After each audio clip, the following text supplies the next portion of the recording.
नमस्कार, आप सभी का एग्रीकल्चर वाला के ऑफिशियल यूट्यूब चैनल पे स्वागत है। मेरा नाम कुशल आनंद है। आज हम लोग बात करेंगे कि आईबीपीएस एएफओ 2026 रीजनिंग सेक्शन में आप 40 से भी अधिक नंबर कैसे स्कोर कर सकते हैं। और जो बातें मैं आपको बताने जा रहा हूँ, ऐसा नहीं है कि सिर्फ हवाबाजी वाली बातें हैं, ये बहुत जेन्युइन बातें होंगी। वैसे 40 तक जाने की आवश्यकता नहीं है, बट कुछ बच्चों का क्या रहता है कि इंग्लिश ठीक बहुत अच्छा नहीं होता या मैथ्स में बहुत अच्छे नहीं होते वो, अगर उनका बैकग्राउंड वैसा रहा है। तो रीजनिंग एक ऐसा सेक्शन है जिसको आप सबसे जल्दी सीख सकते हैं। इसमें बैकग्राउंड का कोई खेल नहीं होता है। लेट्स सपोज कि आपको 10वीं में मैथ्स बहुत अच्छा नहीं लगता था, तो वही 10वीं वाले मैथ्स आपको फिर से पढ़ने हैं, वही कैलकुलेशंस करना है, तो शायद आप बहुत सहज कंफर्टेबल नहीं हो पाते हैं। यदि आप हिंदी माध्यम के छात्र हैं, फिर आपके साथ वो समस्या इंग्लिश में हो जाती है। आप सारे नियम कानून तो सीख लेते हैं, बट अगेन आप बहुत अच्छा स्कोर नहीं कर पाते हैं। क्योंकि इस बात को समझिए, हमारा काम महज ये नहीं है कि हमें सेक्शनल कट ऑफ निकालना है, डीआई जो आपका क्वांटिटेटिव एप्टीट्यूड है रीजनिंग और इंग्लिश का, हमें ओवरऑल कट ऑफ को भी क्लियर करना है। अब अगर आप सेक्शनल कट ऑफ देखेंगे, खैर इस पे तो और बहुत बाद में बात करने की आवश्यकता है, अभी बस आपको मैं एक थोड़ा सा आपको रूबरू करवाऊं। तो sectional cut off usually maths और इंग्लिश की बात करें तो लो रहता है, रीजनिंग का भी सेक्शनल कट ऑफ लो ही रहता है। बट ओवरऑल कट ऑफ जो है, जिसके बेसिस पे आप प्री क्वालिफाई करते हैं, वो लो नहीं रहता है।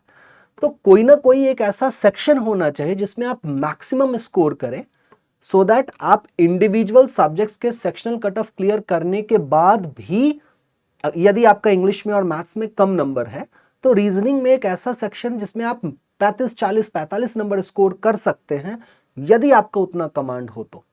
और मुझे ऐसा लगता है, ऐसा नहीं कि मैं रीजनिंग पढ़ाता हूं तो मैं आपका रुझान इधर लेके आ रहा हूं, मुझे ऐसा लगता है कि रीजनिंग के लिए भाषा is not a problem. English Hindi, तो अगर आप हिंदी माध्यम के छात्र हैं तो भी आप इसको कर सकते हैं, इंग्लिश के हैं तो भी कर सकते हैं। मैं ऐसा इसलिए कह रहा हूं क्योंकि जो हिंदी मीडियम वाले स्टूडेंट होते हैं उनको इंग्लिश सेक्शन में प्रॉब्लम होती है। तो अधिकांश का बस उद्देश्य ये रहता है कि मुझे इंग्लिश का सेक्शनल कट ऑफ निकालना है। मैथ्स का डर बहुतों के मन में आज भी है।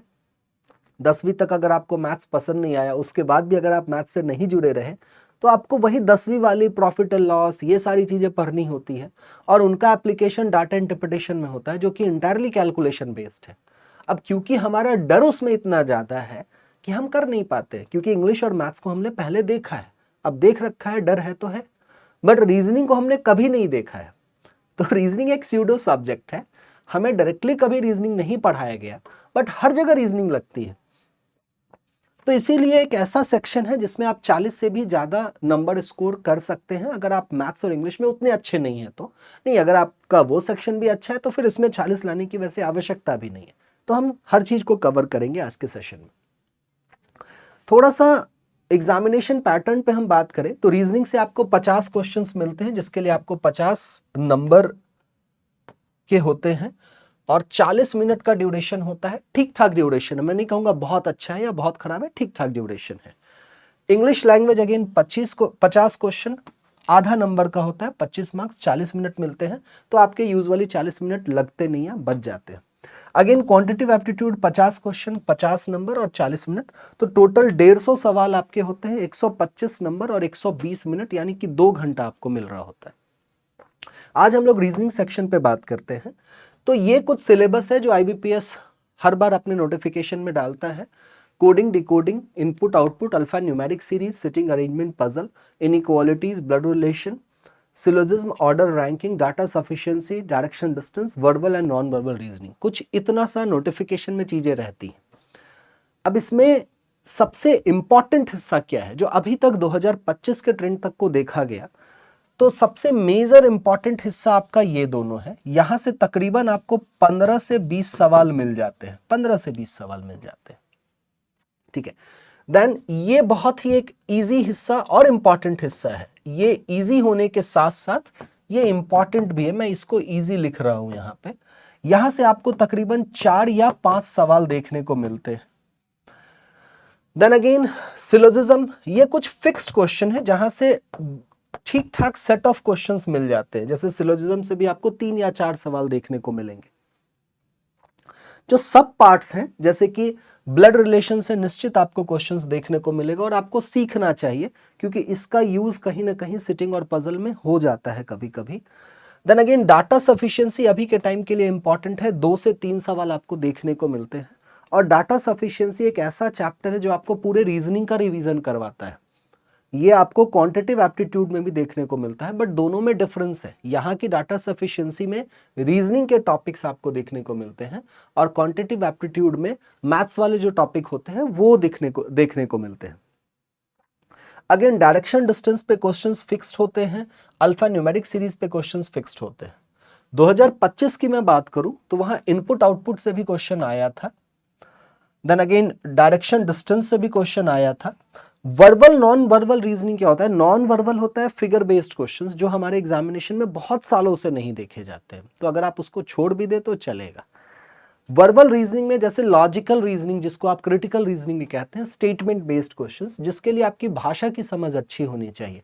तो यहाँ पे मैं नहीं कह रहा हूँ भाषा में यानी इंग्लिश की समझ नहीं, भाषा की समझ हिंदी भी हो सकती है, हिंदी भी भाषा है। लेट्स सपोज मैं आपको कहता हूँ कि मुझे प्यास लगी है, पानी पिला दो। आप बाल्टी में पानी लेके नहीं आएंगे या आप जग बॉटल ग्लास में पानी लेके आएंगे। तो ये भाषा की समझ है कि प्यास लगी है, पानी पिलाना है, तो बाल्टी में पानी लेके नहीं जाना है। यदि मैं नहाने के लिए पानी मांग रहा हूं तो आप फिर मग में नहीं देंगे ना, आप बॉटल में नहीं देंगे, you will come up with a bucket. तो दैट इज अंडरस्टैंडिंग जो आपको वर्बल पार्ट में देखने को मिलते हैं, स्टेटमेंट बेस्ड क्वेश्चंस, जैसे कि वहां अजम्पशंस होते हैं, क्रिटिकल रीजनिंग का पार्ट है, कंक्लूजन है, कोर्स ऑफ एक्शन है, असर्शन रीजन है, कॉज एंड इफेक्ट है, ये सारी चीजें आपको देखने को वहां मिलती हैं। सो उसके लिए आपको प्रॉपर क्लासेस करनी होगी। थोड़ा सा थ्योरेटिकल बात है, पेन चलाने की आवश्यकता नहीं होती है वर्बल रीजनिंग, और ये सबसे प्रॉब्लम वाली बात होती है। तो नेगेटिव मार्किंग के चांसेस वर्बल रीजनिंग में बढ़ जाते हैं क्योंकि पेन नहीं चलाना है, कोई कैलकुलेशन नहीं करना है, कोई अरेंजमेंट नहीं है। आप अलग जगह बात करें, let's suppose inequality, syllogism, sitting arrangement, puzzle, तो जो सवाल दिए गए, जो अरेंजमेंट आपको दिया, अगर आप नहीं कर पाए तो आपका आंसर मैच नहीं करेगा। बहुत कम चांसेस है नेगेटिव मार्किंग के। जैसे मैंने कहा कि 15 से 20 क्वेश्चन होते हैं तो 4 या 5 सेट देखने को मिल जाते हैं। अगर हर सवाल में 4 सेट है, उसके ABC क्वेश्चंस पूछे गए हैं, तो वैसे आपको 5 मिल जाते हैं, या 4 भी हो सकते हैं, 16 क्वेश्चंस भी हो सकते हैं। तो अगर अरेंजमेंट आपने गलत सजाया है या पजल को आपने सही नहीं तरीके से अरेंज किया है, तो आप फिर आपको ऑप्शन नहीं मिलेगा, आप गलती नहीं टिक कर सकते। बट वर्बल रीजनिंग में सबसे बड़ी प्रॉब्लम क्या है कि आपसे गलतियां बहुत ज्यादा होती हैं। तो इसमें भाषा के लिए आपको काम करना होगा, language understanding is important. Rest जो टॉपिक्स है जैसे ऑर्डर रैंकिंग, अब जरूरी नहीं है हर बार ऑर्डर रैंकिंग पे क्वेश्चन आए, बट ऑर्डर रैंकिंग कुछ ना कुछ पजल से मिलता जुलता होता है। कुछ और भी कॉन्सेप्ट्स होते हैं, ऑर्डर पे जो क्वेश्चंस होते हैं वो पजल से मिलते जुलते क्वेश्चंस होते हैं। कोडिंग डिकोडिंग का 1-2 सिंपल प्लेन क्वेश्चंस मिलते हैं और चांसेस होता है कि यहां से आपको चाइनीज कोडिंग भी मिल जाए। चाइनीज वाला कोडिंग, जैसे सेंटेंसेस लिखे होते हैं, 3 से 4 सेंटेंसेस, उनके कुछ कोड्स होते हैं, वहां से आपको डिड्यूस करना होता है। तो अभी के लिए जो मेरा सुझाव है, आप एक सिलेबस डिस्कशन हमने किया, अभी के लिए मेरा सुझाव है कि आप पिक मत कीजिए कि ये इंपॉर्टेंट है यहां से करेंगे, अभी आपके पास टाइम है। आप सीक्वेंसली कहीं से भी शुरू करें, ऐसा नहीं है कोडिंग से शुरू करें, आप कहीं से भी शुरू कीजिए और अभी के लिए आप हर टॉपिक सीखने की शुरुआत कीजिए। फिर कुछ समय के बाद आप ये जज कर पाएंगे कि कौन से टॉपिक में आप कंफर्टेबल हो पा रहे हैं और किस टॉपिक में कंफर्टेबल नहीं हो पा रहे हैं। अपना टारगेट लेट सपोज 40 का है, 40 के लिए आपकी लड़ाई जो होगी वो सिटिंग पजल पे होगा, इनइक्वालिटीज पे होगा, सिलोजिज्म पे होगा, डाटा सफिशिएंसी है, ब्लड रिलेशन है, डायरेक्शन है, अल्फा न्यूमेरिक सीरीज है। यहां से आप 40 तक पहुंच ही जाएंगे, बट शायद ऐसा आपको लगेगा कि कोई ऐसा पहलू है आपको समझ में नहीं आ रहा है। तो अभी बिना जाने टॉपिक को आप पिक मत करना शुरू कीजिए कि मैं ये करूंगा, मैं ये नहीं करूंगा। और शुरुआत हम सब कैसे करना चाहते हैं, हम सबको डायरेक्टली स्पीड चाहिए, ये बिल्कुल गलत मांग है हमारी। एक सिंपल सा फॉर्मूला होता है, स्पीड इज इक्वल टू होता है कॉन्सेप्ट प्लस एक्यूरेसी। इस फॉर्मूले को हमेशा याद रखिएगा। कॉन्सेप्ट देना ये टीचर का काम है, आप क्लासेस से लेते हैं, वो पेड क्लास हो या यूट्यूब क्लासेस हो। एक्यूरेसी ये स्टूडेंट का काम है, आपको सही क्वेश्चन बनाना है, स्टूडेंट्स का काम। तो अभी शुरुआत में तो ऐसा होगा ना कि वो एक भय होगा, बनाओ ना बनाओ, तो शुरुआत तो आप ऐसे करें कि हाँ भाई मुझे क्वेश्चन बनाना है, ये आपके भाव होने चाहिए। फिर कुछ समय के बाद, लेट्स सपोज 21 दिन के बाद, कहते हैं ना कि इंसान की आदतें भी बदल जाती हैं, 21 दिन के बाद आपका अब अहम मुद्दा ये होना चाहिए कि मुझे क्वेश्चन को सही बनाना है। We need to work on accuracy. इसमें आपको ठीक ठाक टाइम लगेगा, आपको कॉन्सेप्ट सीखने होंगे, कुछ ट्रिक्स हैं वो सीखने होंगे, जो आपको इस चैनल पे प्लेलिस्ट बना हुआ है मिल जाएगा। और भी आप सर्च कर सकते हैं, ऐसा नहीं आप इसी चैनल पे कीजिए, कहीं से भी कीजिए, पेड क्लासेस हैं, कुछ भी हैं, you can go for that. फिर इस पे आप काम करेंगे। एक्यूरेसी मीन्स क्वेश्चन को सही बनाना है। टाइम लिमिट अभी हम सेट नहीं कर रहे हैं। लेट सपोज हो सकता है शुरुआत के दिनों में 1 घंटे में आपसे 2 ही सवाल बन रहे हैं, आप बहुत चिंता में हैं, कैसे होगा, वहां तो 40 मिनट मिलना है, 50 क्वेश्चन अटेम्प्ट करना है। बट उसके लिए अभी टाइम है हमारे पास।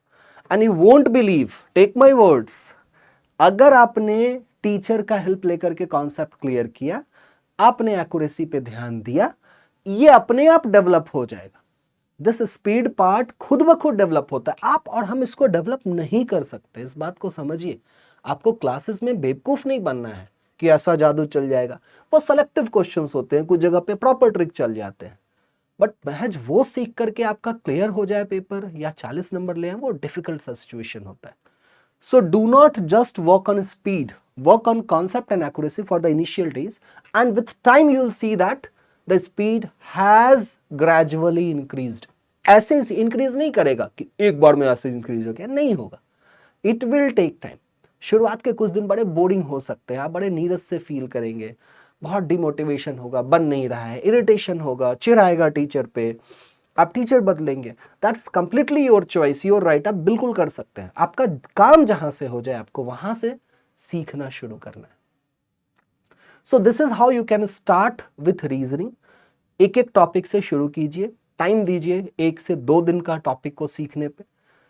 कुछ जगहों पे आपको टाइम लगेगा, जैसे सिटिंग पजल में आपको बढ़िया टाइम लगेगा, मैं अभी कह रहा हूँ। इनइक्वालिटीज में आपको बहुत ज्यादा टाइम बिल्कुल नहीं लगेगा, 1 से 1.5 दिन में आप सीख जाएंगे इनइक्वालिटी।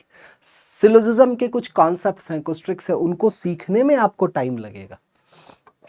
चीजें जब तक प्रॉपरली याद नहीं होती, आपको रटना नहीं है। देयर आर सर्टेन रूल्स जो रीजनिंग में आप अप्लाई करते हैं।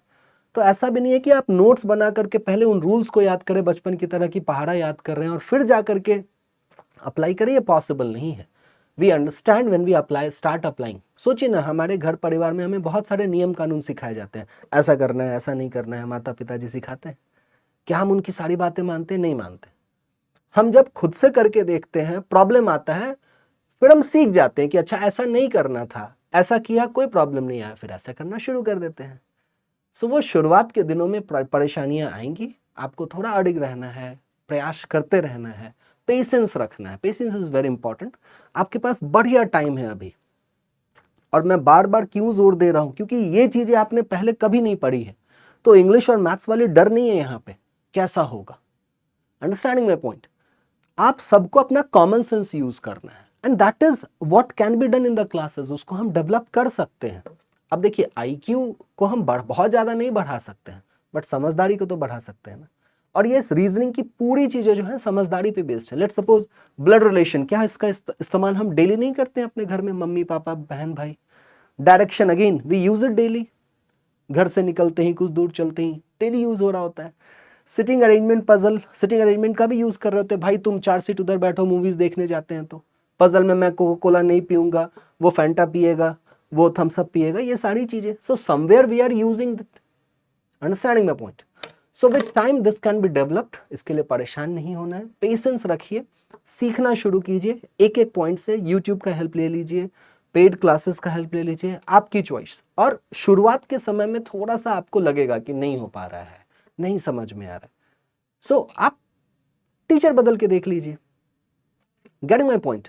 क्लासेस बदल के देख लीजिए, तरीका बदल के देख लीजिए, बट मे बी कुछ समय में आपकी तालमेल बैठ जाएगी।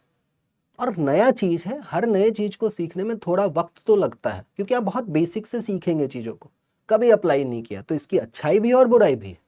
इंग्लिश मैथ्स वाला यहाँ डर नहीं है, ठीक है। और बुराई ये है कि पहली बार सीख रहे हैं, कैसे होगा, हो जाएगा, क्योंकि करने वाले कर ही लेते हैं, they get selected, they are able to do the questions, और आप भी कर सकते हैं। शुरुआत में परेशानी आएंगी, ये बात मैं आपको अभी ही कह रहा हूं। तो अभी आप बिल्कुल सेलेक्टिव ना बने कि मुझे ये सीखना है वो सीखना नहीं, अभी आपको सारे टॉपिक सीखने हैं। वी नेवर नो 2026 के एएफओ में कहाँ से क्वेश्चंस आ जाए। लेट्स सपोज जैसे इस बार चाइनीज कोडिंग नहीं आया, हर साल आता था, इनपुट आउटपुट से आया, यहाँ से आया, यहाँ से आया, यहाँ से आया, यहाँ से आया, हर जगह से। सिलोजिज्म से इस बार क्वेश्चन नहीं था, बाकी हर जगह से क्वेश्चंस थे। So this is how you can start. शुरुआत करें। कोई भी समस्या हो कमेंट सेक्शन में लिख के बताइए, मैं पर्सनली रिप्लाई करूंगा उन चीज़ों का।